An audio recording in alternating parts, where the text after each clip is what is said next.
2 Tawarik 1 ayat 1 sampai 17. Salomo anak Daud menjadi kuat dalam kedudukannya sebagai raja. Tuhan Allahnya menyertai dia dan menjadikan kekuasaannya luar biasa besarnya. Salomo memberi perintah kepada seluruh Israel, kepada kepala-kepala pasukan 1.000 dan pasukan 100, kepada para hakim dan kepada semua pemimpin di seluruh Israel, yakni para kepala puak. Lalu pergilah Salomo bersama-sama dengan segenap jemaah itu ke bukit pengorbanan yang di Gibeon.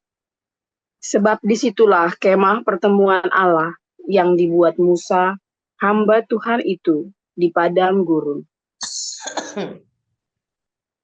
Tetapi Daud telah mengangkat kabut Allah dari Kiryat Yearim ke tempat yang disiapkannya bagi tabut itu.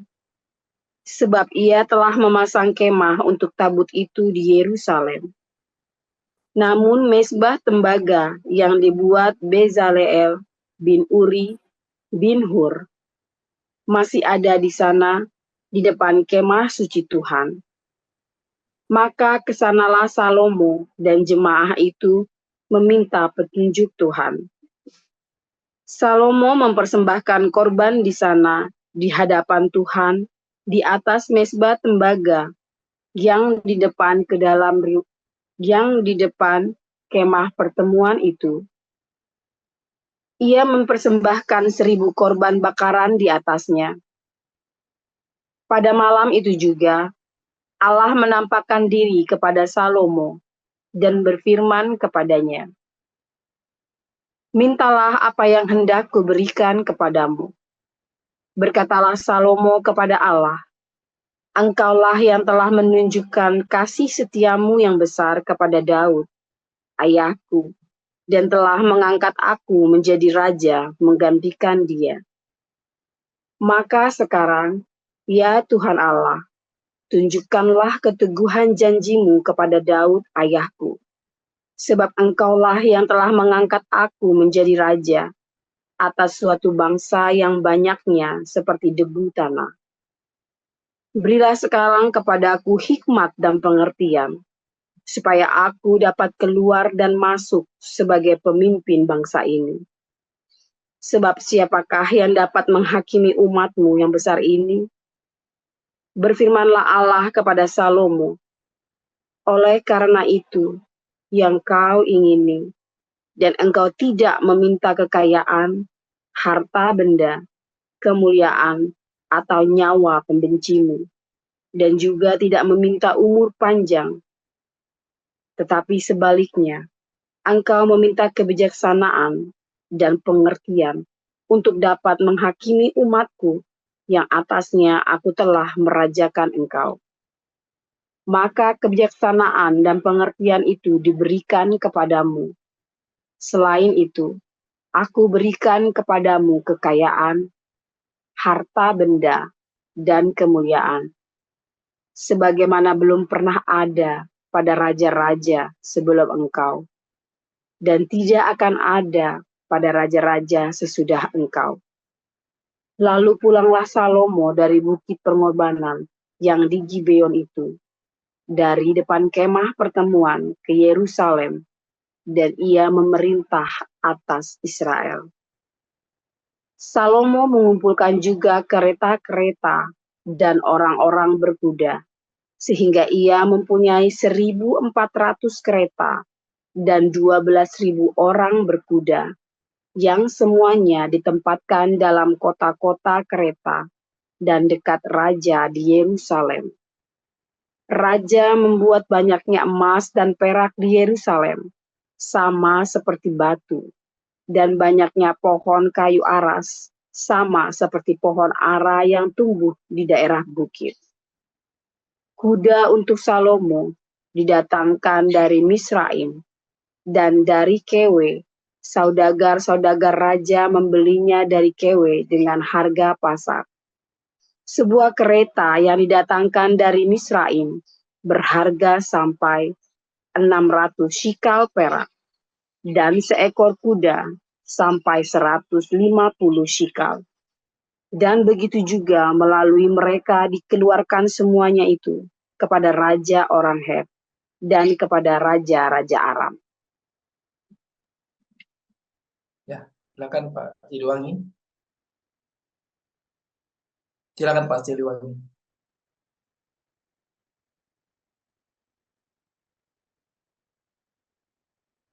Tolong dibukakan tim co-host. Ya, silakan Pak. Ya, terima kasih Pak. Firman Tuhan, pembacaan firman Tuhan, Yakobus 1 ayat 1 sampai 27.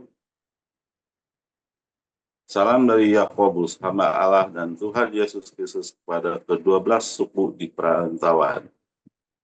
Saudara-saudaraku, anggaplah sebagai suatu kebahagiaan apabila kamu jatuh ke dalam berbagai percobaan. Sebab kamu tahu bahwa ujian terhadap imanmu itu menghasilkan keteguhan. Dan biarkanlah ketekunan itu memperoleh buah yang matang, supaya kamu menjadi sempurna dan utuh dan tidak kekurangan suatu apapun. Tetapi apabila di antara kamu ada yang kekurangan hikmat, hendaklah ia memintakannya kepada Allah, yang memberikan kepadanya semua orang dan murah hati dan dengan tidak membangkit-bangkit. Maka hal itu akan diberikan kepadanya. Hendaklah ia memintanya dalam iman, dan sama sekali jangan bimbang. Sebab orang yang bimbang sama dengan gelombang laut yang diombang-ambingkan kian kemari oleh angin. Orang yang demikian janganlah mengira bahwa ia akan menerima sesuatu dari Tuhan. Sebab orang yang mendua hati tidak akan tenang dalam hidupnya. Baiklah saudara yang berada dalam keadaan yang rendah, bermegah karena kedudukannya yang tinggi. Dan orang kaya karena kedudukannya yang rendah, sebab ia akan lenyap seperti bunga rumput. Karena matahari terbit dengan panasnya yang terik dan melayukan rumput itu. Sehingga gugurlah bunganya dan hilanglah semaraknya. Demikian jugalah halnya dengan orang kaya. Di tengah-tengah segala usahanya ia akan lenyap. Berbahagialah orang yang bertahan dan dalam pencobaan, sebab apabila ia sudah tahan uji, ia akan menerima mahkota kehidupan yang dijanjikan Allah kepada barang siapa yang mengasihi dia. Apabila seorang dicobai, janganlah ia berkata, pencobaan ini datang dari Allah, sebab Allah tidak dapat dicobai oleh yang jahat, dan ia sendiri tidak mencobai siapapun, tetapi tiap-tiap orang dicobai oleh keinginan sendiri, karena ia diseret dan dipikat olehnya. Dan apabila keinginan-keinginan itu telah dibuahi, ia melahirkan dosa, dan apabila dosa itu sudah matang, ia melahirkan maut. Saudara-saudara yang kukasihi, janganlah sesat. Setiap pemberian yang baik dan setiap anugerah yang sempurna datangnya dari atas, diturunkan dari Bapa segala terang. Padanya tidak ada perubahan atau bayangan karena pertukaran. Atas kehendaknya sendiri ia telah menjadikan kita oleh firman kebenaran, supaya kita pada tingkat yang tertentu menjadi anak sulung di antara semua ciptaannya. Hai saudara-saudara yang kukasihi, ingatlah hal ini.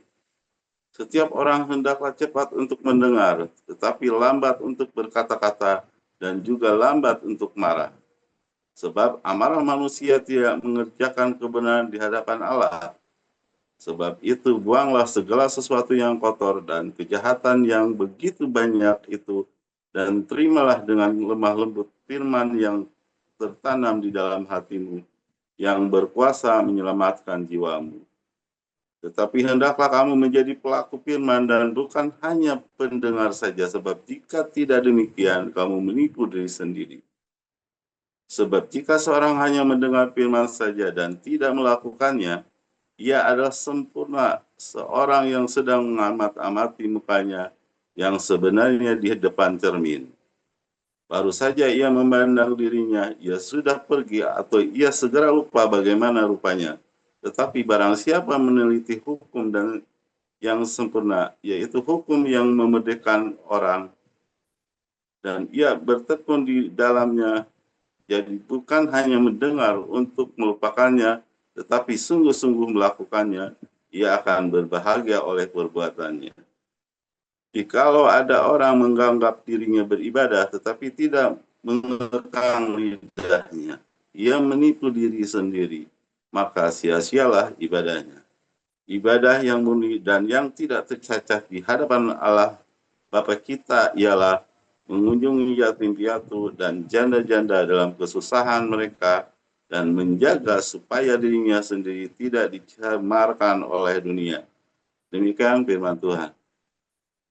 Ya, terima kasih Ibu Veronica, Pak Siliwangi yang sudah membacakan Alkitab hari ini. Kita akan mendengarkan firman Tuhan yang akan dibawakan oleh gembala kita, Pastor Dr. Joseph Pauljang dengan judul Hikmat Salomo dengan 1000 Wanita. Silakan Pastor.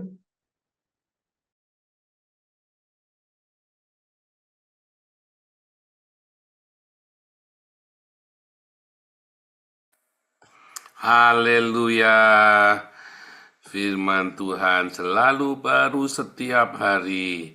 Kalau kita menanti-nantikan Tuhan, nantikan Tuhan ya setiap hari di embun pagi. Nah, dalam segala pergumulan, dalam segala betapa berkabutnya pikiranmu, betapa gelapnya jalan hidupmu. Nantikan di embun pagi setiap hari ya, selalu ada yang baru. Wah, kayak di babak-babak pikiranmu ya di embun pagi, saudara. Ngantuk pun jangan jadi ngantuk ya, karena selalu mendengarkan khotbah-khotbah yang kontroversial. Saudara, kalau Anda mendengar hikmat Salomo pun ya, ini adalah sebuah hikmat yang kontroversial. Seorang rabai, aduh saya lupa namanya rabai ini ya, dia orang mesianik ya, tapi dia rabai Yahudi. Dia ngomong begini, tahukah Anda bahwa Salomo menikahi 300 istri dengan 700 gundik? Itu adalah hikmat dari Tuhan kepada Salomo untuk memperkokoh kerajaannya. Wah, saya cukup syok dan sedikit nggak terima, saudara ya. Saya sedikit nggak terima. Sampai sekarang juga masih nggak terima. Tetapi itu fakta, ya. Saya tidak berkata itu kebenaran. Anda harus membedakan mana yang fakta dan mana yang kebenaran. Ya, faktanya, ya, banyak orang Kristen bercerai. Kebenarannya ya nggak boleh, saudara, nggak bisa. Ya, tapi fakta, yaitu fakta banyak orang Kristen bercerai. Kebenarannya nggak boleh. Ya nggak bisa aja. Tidak ada kamus di dalam kekristenan perceraian itu. Nah, faktanya Salomo menjalin persahabatan dengan banyak negara sehingga negara-negara itu tidak berani macam-macam sama Salomo karena semua anak-anak mereka dikawin sama Salomo. Dan Salomo membuat barter-barter yang tidak bisa ditolak oleh negara-negara ini. Sehingga dia begitu kuat, ya. Tetapi saya tidak tahu apakah bagian dari barter, apakah ini bagian dari upaya Salomo untuk menyenangkan wanita-wanita. Ya, Salomo bersujud ketika wanita-wanita ini sujud kepada dewa-dewinya, maka Salomo ikut nemeni dia. Iya kan? Menyenangkan hati para wanitanya. Nah, apakah ini termasuk di dalam hikmat yang Tuhan berikan? Saya kok yakin tidak begitu ya, saudara ya. Saya yakin tidak begitu. Bahkan Tuhan Yesus berkata, Salomo dalam segala kemegahannya tidak berpakaian seindah bunga bakung di ladang yang hari ini ada, besok dibuang ke perapian. Ya, saya yakin itu sebuah sindiran, sebuah celaan, saudara ya. Artinya, itu sesuatu yang fana. Hikmat apa yang ingin kita miliki, saudara? Ya, kembali ke koinonia ya, si Gilbert pengen berhikmat. Kita harus berhikmat, bro, supaya jangan cium tangan Yusuf kala lagi. Ya, Gilbert belum pernah cium tangan saya, saudara ya. Dia harus cium tangan saya, supaya dia jauh dari semua sial. Serius, kamu lihat, kamu sampaikan sama Gilbert, dia harus cium tangan saya supaya dia jauh dari semua sial.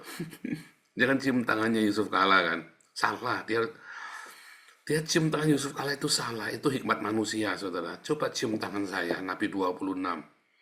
Ya, itu hikmatnya Nabi 26, bukan hikmat surga, hikmat Nabi 26. Ya dia sial kan, awalnya kan, sial terus kan, terus-menerusan. Dia berpikir, orang-orang banyak berpikir dia berkompromi. Nah itu ya saudara ya. Apakah Tuhan memberikan hikmat kepada Salomo menikahi semua anak-anak raja ini? Mungkin. Mungkin. Tetapi firman Tuhan berkata, kamu tidak boleh menikah dengan perempuan asing. Jadi saya yakin sekali itu bukan hikmat dari sorga. Tetapi hikmatnya dia sendiri. Saudara, ada kalanya kita meminta hikmat kepada Tuhan, kita berdoa. Lalu kita ingat, oh ya harus cerdik seperti ular. Ingat-ingat ya saudara ya, jangan pernah pakai ayat cerdik seperti ular untuk ngetrik, untuk berkompromi, untuk Anda berdiplomasi.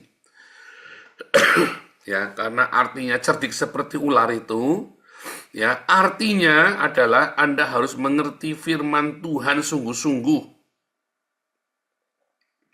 Bukan cerdik lihai, triki, politik, bukan ya. Diingat-ingat ya, semua yang saya ajarkan dalam komunitas kita adalah sebuah formula. Jadi tidak akan bertentangan satu sama yang lain. Cerdik seperti ular itu sama dengan Kejadian 3 ayat 1, Matius 10 ayat 16. Itu sama dengan Kejadian 3 ayat 1. Sama dengan Kejadian 2, ya, ayat yang terakhir. Saya lupa ayat keberapa itu ya, yang berkata bahwa Adam dan Hawa telanjang, tetapi dua-duanya tidak tahu kalau mereka telanjang, tidak merasa malu. Nah, itu kata yang sama, kata cerdik, kata arum, ya. Arum ini artinya dia terbuka, berwawasan, saudara, mengetahui, ya. Nah, makanya kemarin saya jelaskan, banyak orang tidak tahu kalau dirinya tahu. Dia sebenarnya tahu, tapi dia tidak tahu selama ini. Padahal ada di dalam genggaman tangan dia. Banyak orang hari ini nggak bisa sukses, nggak berhasil, padahal itu ada dalam genggaman tanganmu. Anda yang punya tangan kaki lengkap, kenapa kamu tetap miskin? Padahal itu ada dalam genggaman tangan kamu. Tadi saya nonton filmnya orang cebol, ya, orang cebol yang amat sangat kaya raya, namanya William, saya lupa namanya, William siapa itu ya, William Brad siapa gitu ya, orang cebol yang sangat kaya raya sekali, saudara. Cebol, ya, kelemahan, tapi dia kaya raya. Dia tahu, dia punya satu hal yang dia bisa gunakan, yaitu cebolnya dia. Sekarang kemiskinannya dia loh, saudara ya. Ada orang yang nggak punya tangan kaki ya, yang nggak punya limbs ya, cuma nggak punya tangan, nggak punya kaki. Dia bisa jadi orang kaya dan punya istri yang cantik. Dia menggunakan kecacatannya dia. Bukan untuk meminta belas kasihan loh, tapi untuk bekerja, untuk memotivasi orang.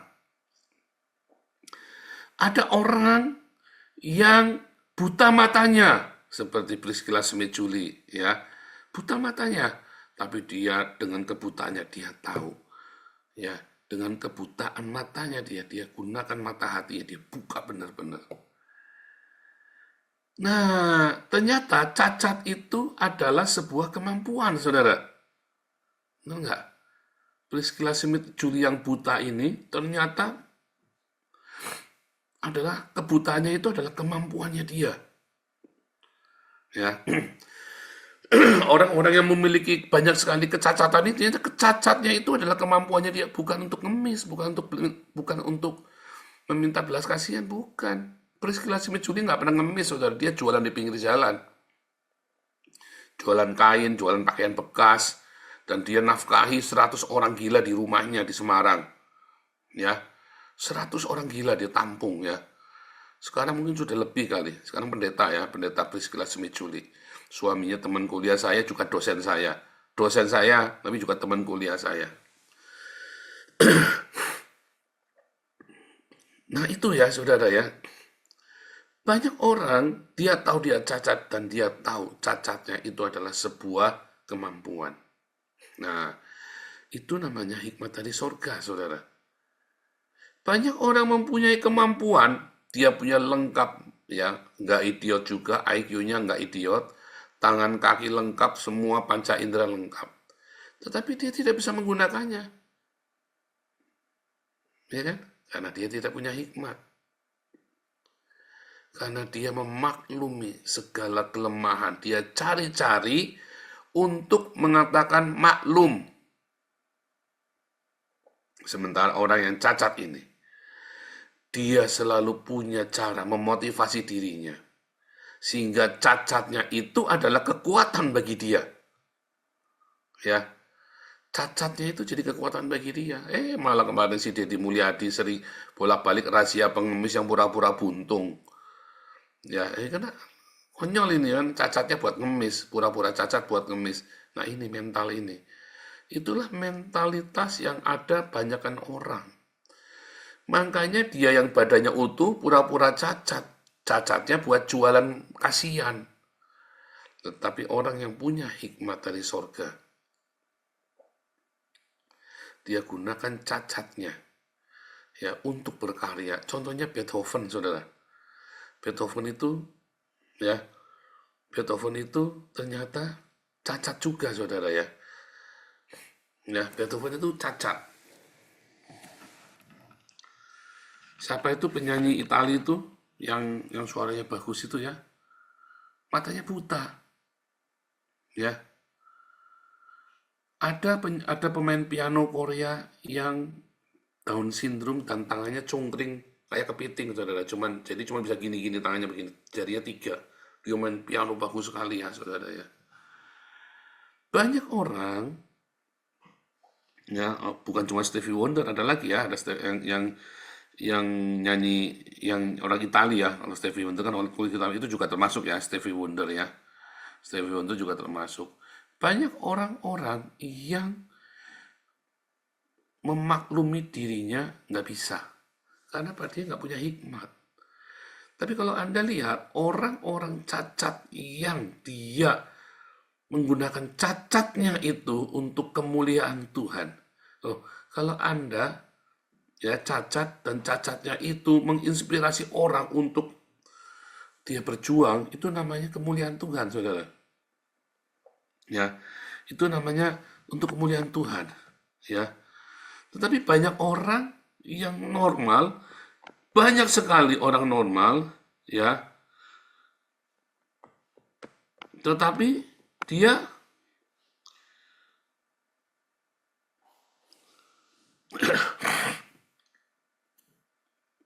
banyak orang normal, tetapi dia seperti orang cacat. Malah menjadi jerat bagi banyak orang.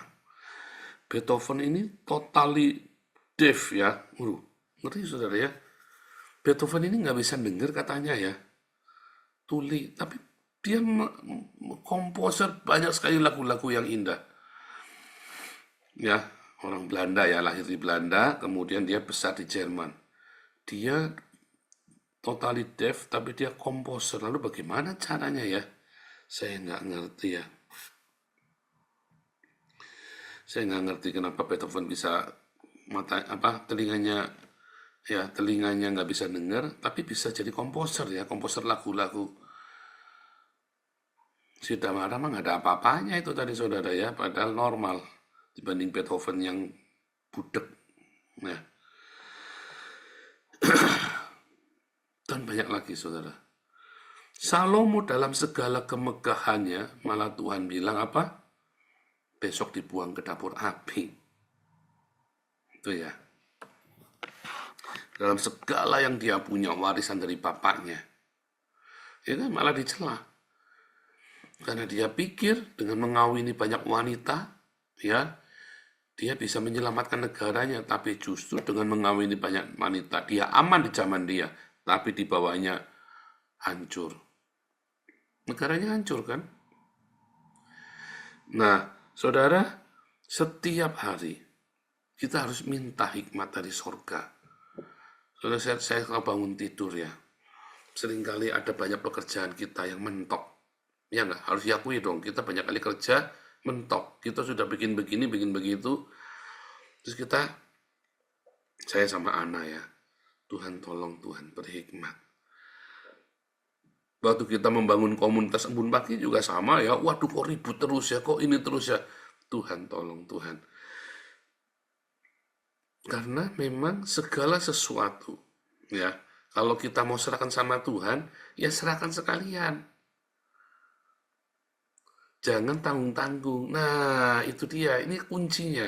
Kalau kamu mau minta hikmat dari sorga, kamu benar-benar harus menyerahkan kepada sorga untuk semua pekerjaanmu. Lakukan terbaik dengan jalan yang benar. Serahkan, minta hikmat sorga. Maka Tuhan akan tuntun hidupmu setiap langkahmu, saudara. Dengan segala halangan, dengan segala rintangan. Tetapi halangan dan rintangan itu bukan sebuah stopan, bukan sebuah buat kamu berhenti. Tapi merupakan filter supaya yang kamu lakukan itu, supaya orang-orang yang datang, supaya orang-orang yang bersama dengan kamu itu orang-orang pilihan semua. Ya. Kalau segala sesuatunya mudah, yang datang sama kamu itu orang-orang kacang, orang-orang receh, saudara. Komunitas ini sudah difilter berkali-kali. Yang tersisa ya komunitas orang-orang yang militan-militan ini.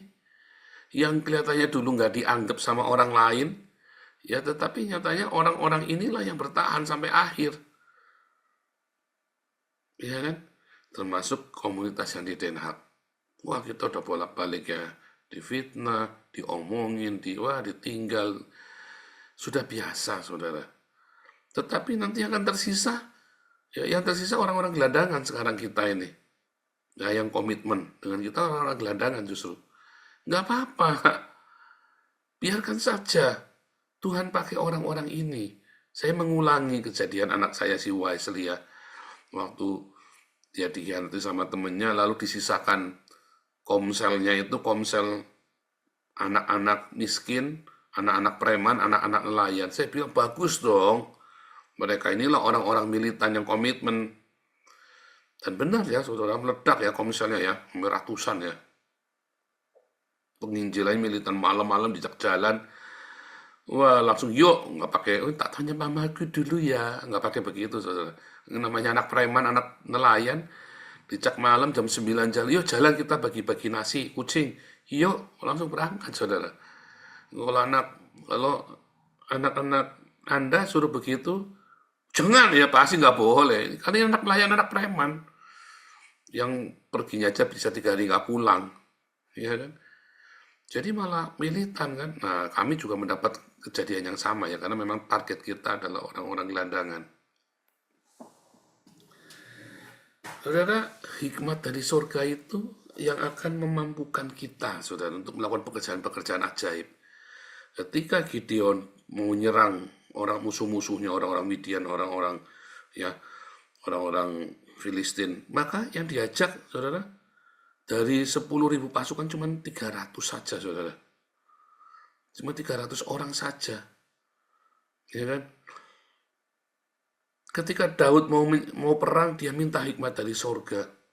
Sehingga dengan pasukan berani matinya dia bisa nerobos musuh-musuhnya. Bukan masalah jumlah. Tuhan tidak pernah cerita jumlah dengan kita. Tuhan juga tidak cerita kualitas. Juga tidak cerita jumlah. Pak, yang tersisa orang-orang begini, Pak, nggak berkualitas. Belum tentu, saudara. Karena kualitas versimu dengan versi Tuhan berbeda. Ya. Kalau ada 10.000 orang yang diajak lari, lalu minum air seperti anjing, lalu ada 300 yang mencedok airnya. Apakah berarti yang 300 ini lebih berkualitas daripada yang 10.000? Ini kan cuma masalah manner. Loh, kalau pendeta-pendeta khotbah itu kan cuma ditafsirkan saja, diinterpretasikan. Tapi kalau Anda rekonstruksi, Anda lagi mau perang loh, bukan mau table manner loh. Anda ini mau perang, bukan lagi mau milih orang cara minum. Benar nggak? Ada yang minum langsung gitu kan, ada. Tapi dia jago perang. Kamu mau pilih mana, saudara? Ada orang yang minumnya hati-hati, tidak pakai tisu, segala macam. Saya nggak akan pilih orang itu kalau saya, saudara. Tapi ini masalahnya adalah Tuhan lagi mau tunjukkan caranya. Tuhan lagi mau tunjukkan caranya berperang, memberikan hikmat kepada Gideon yang kita tidak pernah mengerti. Ketika Israel mengelilingi Yeriko itu, saudara, ada penjelasannya ya mengapa Yeriko bisa runtuh tanpa digempur-gempur, runtuh sendiri hanya dengan sekali dan yang hari terakhir 7 kali bisa runtuh Yerikonya. Nah, itu adalah hikmat dari sorga, saudara ya. Nah, seringkali hikmat dari sorga ini sangat kontroversial, tetapi tidak akan pernah melanggar firman-Nya sendiri. Itu kata kuncinya, saudara. Jangan pernah Anda sedih ketika perusahaanmu lagi turun, down, apalagi masa-masa ini. Jangan pernah sedih ketika karirmu lagi turun. Jangan pernah sedih ketika kamu lagi down. Jangan pernah sedih ketika kamu lagi ditinggal. Jangan pernah sedih ketika kamu nggak punya uang. Kamu fokus sama Tuhan. Tuhan ajarin kamu bukan karena uang.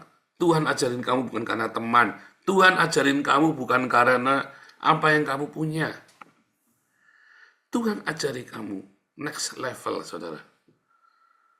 Ya, hikmat yang next level. Kalau kamu sering melakukannya, maka kamu akan cerdas spiritual.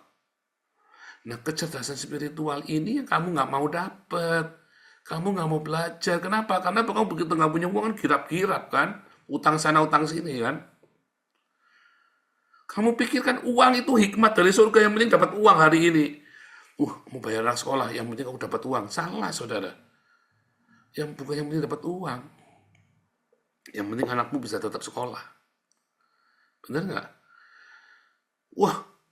Anakmu sakit, cari utangan, yang penting punya uang. Salah. Yang penting sembuh. Bukan yang penting uang. Benar nggak? Anda kehilangan fokus. Karena apa? Dalam pikiranmu selalu uang kan, utang kan. Nggak punya beras. Terus kamu pikir apa? Cari utangan kan sama tetangga, utang beras kan. Kamu pikir utang beras. Padahal yang penting apa, saudara? Makan kan, bukan beras kan. Makanya, saudara, di dalam masa-masa saya, pacekliknya saya, Ana itu jadi pinter masak dulu waktu kami baru menikah, selama kita masih punya banyak uang ya. Kalau masak itu ada keasinan, ada gosong, ada, tidak karu-karuan, saudara ya. Tapi begitu kita udah nggak punya uang, Ana masak yang aneh-aneh, saudara ya. Nggak punya jajan, nggak punya apa, dibikin yang aneh-aneh, saudara. Dengan apa adanya di dapur. Kalau kamu tanya, ya ini mau kata bukan sombong, saudara ya. Seluruh restoran di Belanda itu nggak ada yang seenak makanannya Ana. Kalau masak Chinese food, masak aja. Serius, saudara. Dari mana? Dari kepepet. Ya, kita tinggal di ACC, tinggal di camp pengungsi. Nggak bisa cari uang, nggak bisa cari. Cuman masak, Ana kerjanya tiap hari cuman masak. Cuman masak aneh-aneh kita jadi kelinci percobaan. Doyan nggak, kepepet, nggak ada duit ya doyan, saudara. Iya kan? Serius, saudara ya. Ini benar-benar ya. Jadi semua terjadi di luar nalar. Kalau kamu masih memikir, harus butuh uang, harus begini Pak, kan harus begini. Kadang-kadang saya pernah udah dikasih motor, udah diragati, dikasih freezer, dikasih motor, masih ya ngengkel ya, saudara ya. Pengen napok, bener, saudara. Pengen napok. Kalau saya sebelahnya tak tapok itu, saudara ya. Pak Gembala kok napok? Iya, saya mah preman, saudara. Saya bukan saya bekas preman ya. Gimana? Anda punya gembala preman ya, nasib salahmu sendiri ke sini. Udah dikasih motor, udah dikasih freezer, tinggal jalan kerja. Wah, banyak sorry-nya, banyak excuse-nya, banyak, pengen nabok saudara beneran. Jadi motornya kita tarik, freezer-nya kita tarik. Ya, saya miskin dulu, nggak ada yang nolongin kayak gitu saudara, ngasih motor. Nggak ada yang ngasih freezer, nggak ada yang modalin saya. Saya kerekelan sendiri, masuk penjara 2 kali saudara. Nggak ada yang kasih kemudahan-kemudahan begitu. Ya, ajaib ya saudara ya. Nah itulah kenapa. Kenapa banyak orang dia nggak bisa next level. Dia cuma berfokus kepada memaklumi diri sendiri. Kan aku harus punya ini, harus punya itu. Kamu nggak bisa next level dalam kecerdasan spiritual. Karena kamu hanya berpikir yang kamu pikir. Jangan mikir, jangan berpikir kamu berpikir. Kamu serahkan datang, ada kerjain. Kerjain. Kamu pertama ada kerjain dulu. Apapun yang ada padamu, kerjakan dulu, saudara. Ya. Dan kita nggak tahu, Tuhan buka jalan dengan cara yang aneh-aneh. Saya selalu ngajari ya keluarga saya. Cukupkanlah dirimu dengan gajimu. Ya. Yang lain-lain itu nanti ada cara Tuhan. Kamu pikir karyawan bisa nyekolahkan anaknya sampai keluar negeri, sampai punya apa segala macam gara-gara dia jadi karyawan. Nggak akan bisa, saudara.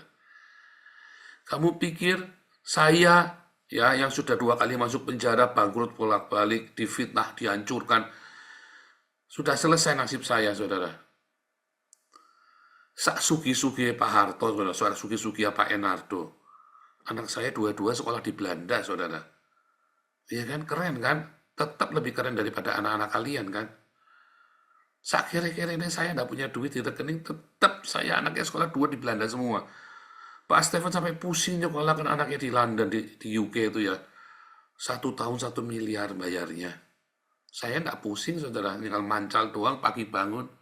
Ayah, Papa mau berangkat sekolah, Pak. Ya doain ya. Nggak mikir duitnya dari mana. Kamu kan nggak pernah kasih uang sama saya juga kan? Ya nggak? Itu namanya hikmat dari sorga. Next level. Kecerdasan spiritual. Apakah pakai duit? Ya enggak lah. Duit dari mana saya? Kamu aja nggak pernah setoran sama saya.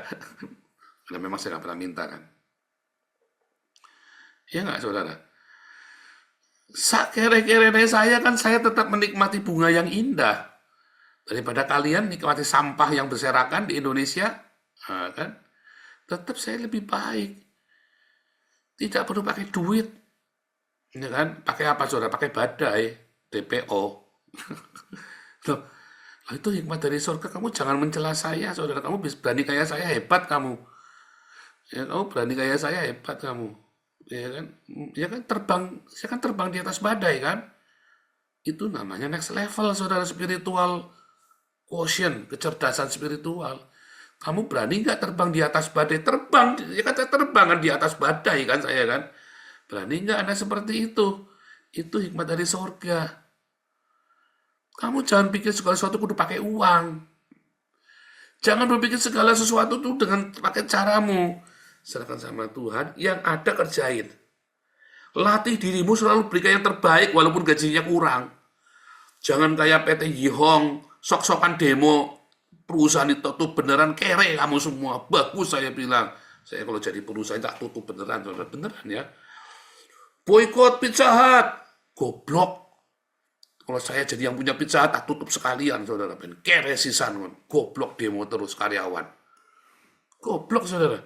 Kamu jangan mau ikut demo ya, komunitas Embun Pagi. Diajak demo, jangan mau, saudara. Biar mereka dipecat, nanti kamu jadi supervisor. Serius, jangan mau demo kamu. Ya, kamu dikucilkan teman-teman. Mereka nggak ngasih makan kamu kok kalau kamu kere kok. Ya, dengerin omongan saya. Jangan ikut demo kalian. Jangan mau demo di jalan. Jangan mau ikut demo perusahaan. Jangan ikut-ikutan. Ya, sekalipun gajimu kurang, kerjain yang sungguh-sungguh. Berkatmu bukan dari gaji.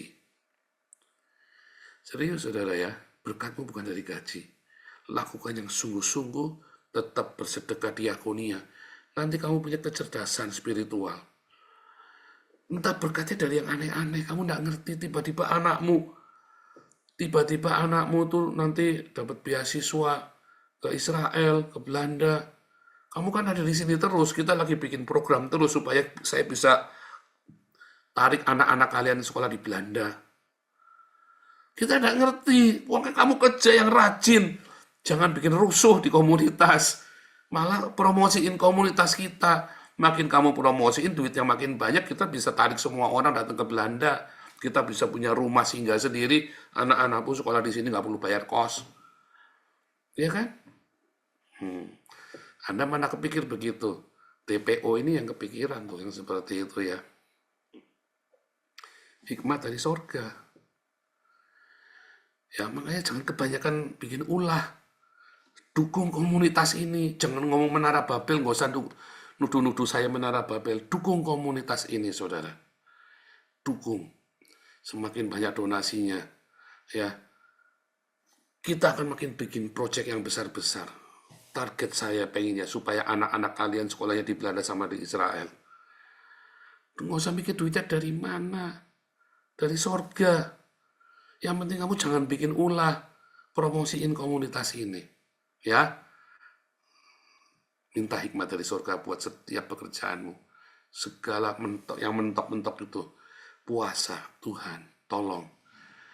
Ya, Tuhan Yesus memberkati.